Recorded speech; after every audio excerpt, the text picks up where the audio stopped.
துணை அனைவருக்கும் இனிய வணக்கம். ஆன்மீகம் ஸ்டார்ட்ஸ் உங்களை அன்புடன் வரவேற்கிறது. நம்ம சேனலை சப்ஸ்கிரைப் பண்ணாதவங்க சப்ஸ்கிரைப் பண்ணி வச்சுக்கோங்க. நல்ல நல்ல பதிவுகளை கண்டிப்பாக நீங்கள் எதிர்பார்க்கலாம். உங்களுக்கு கண்டிப்பாக பயனுள்ளதாக இருக்கும். பதிவு என்னவென்றால், முன்னோர் ஆசி கிடைக்க தீபம். எந்த ஒரு வாழ்க்கையிலும் முன்னேற்றம் என்பது தான் உயிர்ப்பு தரக்கூடிய ஒன்றாக இருக்கும்.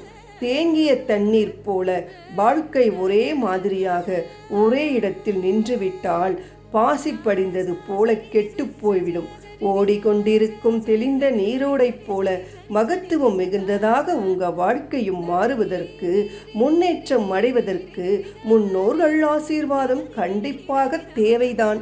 முன்னோர் ஆசி பெற எந்த இடத்தில் தீபம் ஏற்றுவது என்பதுதான் இந்த ஆன்மீகம் சார்ந்த பதிவை நாம் தெரிந்து கொள்ளப் போகிறோம். முன்னோர் ஆசி இன்றி நம்மால் முன்னேற்றம் காண முடியாது என்பதுதான் நிதார்த்தமான உண்மை. ஒருவருடைய இல்லத்தில் முன்னோர் சாபம் இருந்தால், பித்ரு தோஷம் துரத்தினால் அவர்களால் எந்த முயற்சி செய்தாலும் வாழ்க்கையில் முன்னேற்றத்தை காண முடியாது என்பது நியதி. இதிலிருந்து எளிதாக விடுபடுவதற்கு ஒவ்வொரு அமாவாசை தோறும் இந்த எளிய வழிபாட்டினை மேற்கொண்டு வாருங்கள். அமாவாசை பொதுவாக பித்ருக்களுக்கு உரியதாக விளங்குகிறது. எனவே அமாவாசைகளில் ஆன்மீக ஸ்தலங்களுக்கு, ஆலயங்களுக்கு கண்டிப்பாக செல்ல வேண்டும். அருகில் இருக்கும் ஏதாவது ஒரு கோவிலுக்கு செல்லுங்கள். அது சிவன் கோவிலாக இருந்தாலும் சரி, அம்பாள் கோவிலாக இருந்தாலும் சரி, வேறு எந்த கோவிலாக இருந்தாலும் சரி, புண்ணிய ஸ்தலங்களில் அல்லது ஆலயங்களில் அமாவாசை தோறும் முன்னோர்களின் மனதில் நிறுத்தி கொண்டு தீபமேற்றினால் அது மோட்ச தீபமாக மாற்றமடையும் என்பது ஐதீகம். இறந்து போனவர்கள் முன்னோர்கள் நம் வாழ்க்கை நன்றாக இருக்க வேண்டும் என்று ஆசீர்வாதம் கொடுக்க கூடியவர்கள். இவர்களை மனதில் நினைத்து கொண்டு பிரகாரத்தில் தீபம் ஏற்றும் இடத்தில் தீபம் ஏற்றி ஒரு 2 நிமிடம் ஆத்மார்த்தமாக என் வாழ்க்கை மாற வேண்டும், ஆசித்தாருங்கள் என்று பிரார்த்தித்து கொள்ளுங்கள். இதை போல ஒவ்வொரு அமாவாசை அன்றும் செய்ய வேண்டும்.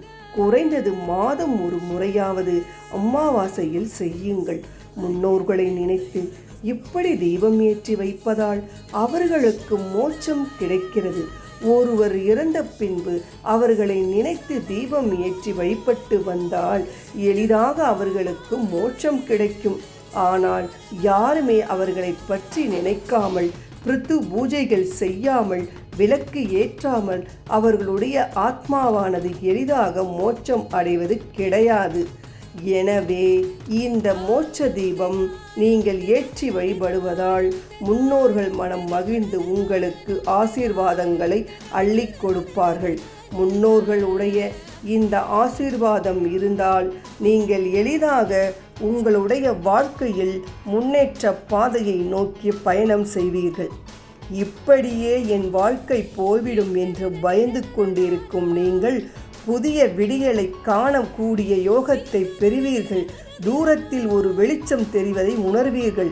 ரொம்பவே சக்தி வாய்ந்த இந்த மோட்ச தீபம் என்னும் வழிபாட்டினை முன்னோர்களுக்காக, உங்களுக்கு பிடித்தவர்களுக்காக, உங்களுடன் இருந்தவர்களுக்காக, உங்களின் மகிழ்ச்சியை விரும்புபவர்களுக்காக, அவர்களுடைய ஆசீர்வாதத்தை நீங்கள் பெற அமாவாசை தவறாமல் தீபம் ஏற்றி வழிபடுங்கள். அவர்களுடைய ஆசைகளை பெற வேண்டும் என்று மனதார நினைத்து கொண்டு இந்த பதிவை நிறைவு செய்து கொள்கிறேன்.